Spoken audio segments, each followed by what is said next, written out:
Assalamualaikum warahmatullahi wabarakatuh. Perkenalkan, saya Siti Sofia Kidatul dengan NIM 2310505012 dari kelas A1. Di video kali ini saya akan menjelaskan tentang tutorial uji statistik menggunakan aplikasi SPSS. Langkah pertama yaitu kita buka dulu aplikasi SPSS.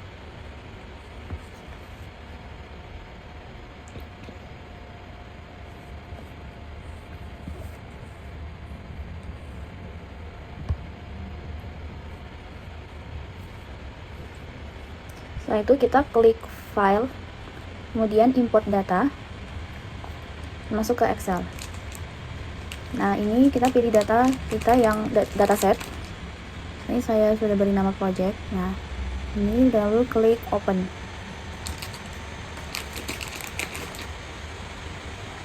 Klik OK. Dan otomatis datanya sudah masuk di aplikasinya. Kemudian kita beri nama. Setelah itu kita ubah nama yang ada pada variabel ini. Jadi variabel 1 itu ada aktivitas. Ini variabel 2 itu yang pada data sebelum itu ya tekanan darah. Oke. Kemudian yang variabel yang ketiga itu usia. Nah, itu kita karena aktivitas ini tuh ada datanya, ada keterangan 1 itu ringan, jadi kita beli value sini tambah 1 itu ringan, klik add, kemudian 2 itu sedang, add, kemudian yang ketiga itu berat, klik add lagi, terus oke. Nah, setelah itu ini diubah jadi ordinal. Oke, setelah datanya sudah diberi nama, diubah, kemudian uji statistik yang pertama yaitu uji normalitas. Uji normalitas ini untuk menguji data itu normal atau tidak. Yang pertama itu kita klik analyze, kemudian descriptive statistik, kemudian klik explore. Kami coba ini, dan kemudian masukkan tekanan darah ini ke dependent list. Kemudian masukkan aktivitas ke factor list. Nah, setelah itu klik plots. Kemudian centang yang normality plot with test. Akan centang juga histogram. Continue, klik continue. Kemudian klik OK. Tunggu. Nah, setelah itu muncul tabel di bawah itu.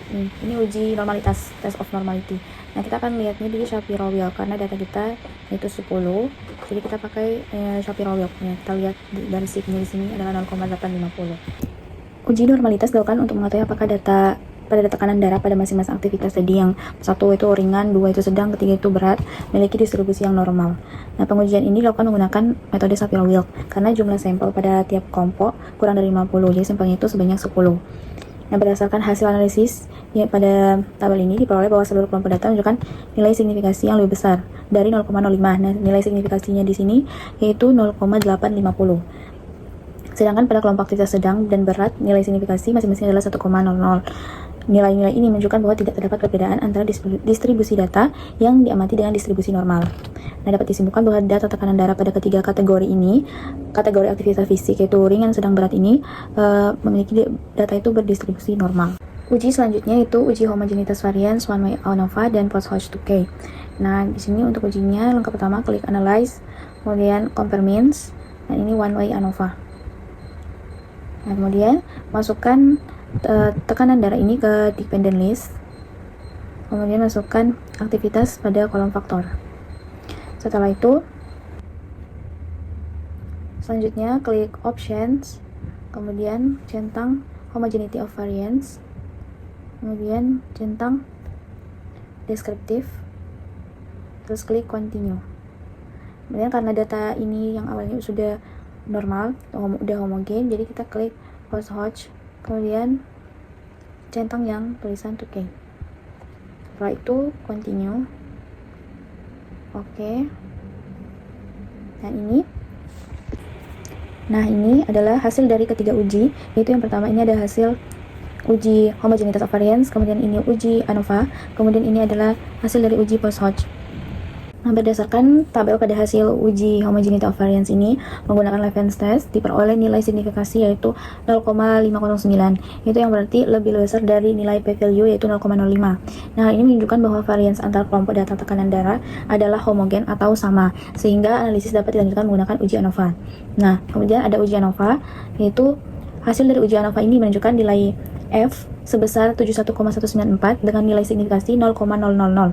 Nah, nilai signifikasi yang jauh lebih kecil dari p-value atau 0,05 ini menunjukkan bahwa terdapat perbedaan secara statistik antara kelompok-kelompok yang dibandingkan pada variabel tekanan darah. Dengan kata lain, rata-rata tekanan darah pada masing-masing kelompok tidak sama. Nah, tabel selanjutnya ini yaitu hasil dari uji post-Hodge 2K yang menunjukkan bahwa seluruh pasangan kelompok aktivitas fisik memiliki perbedaan yang signifikan terhadap nilai tekanan darah. Itu nilai aktivitasnya itu yang pertama ada ringan, kedua itu sedang, yang ketiga itu berat. Nah, pada perbandingan antara aktivitas itu terdapat perbedaan rata-rata sebesar 6,25. Di sini ada 6,25 dengan nilai signifikasi 0,001, yang berarti tekanan darah pada aktivitas sedang itu lebih tinggi dibandingkan aktivitas ringan. Nah, selanjutnya aktivitas ringan juga berbeda dengan aktivitas berat dengan selisih rata-rata 12,25 dan nilai P sebesar 0,001, sehingga menunjukkan bahwa tekanan darah pada aktivitas berat jauh lebih tinggi dibandingkan aktivitas ringan. Pada perbandingan aktivitas sedang dan berat terdapat selisih sebesar 6,00 dengan nilai signifikasi 0,002, menunjukkan bahwa tekanan darah pada aktivitas berat secara signifikan lebih tinggi daripada aktivitas sedang. Nah, pada tabel ini atau nilai dari confidence intervalnya atau interval kepercayaannya itu 95%. Itu berada pada rentang yang tidak mencakup angka 0, sehingga memperkuat bahwa setiap perbedaan antar kelompok merupakan perbedaan yang bermakna secara keseluruhan. Hasil ini menunjukkan bahwa semakin berat tingkat aktivitas fisik, semakin tinggi pula nilai tekanan darah yang dihasilkan, dan setiap kategori aktivitas memberikan pengaruh yang berbeda secara signifikan satu sama lain. Jadi itulah 4 uji statistik yang dapat dilakukan di aplikasi SPSS. Sekian, terima kasih. Wassalamualaikum warahmatullahi wabarakatuh.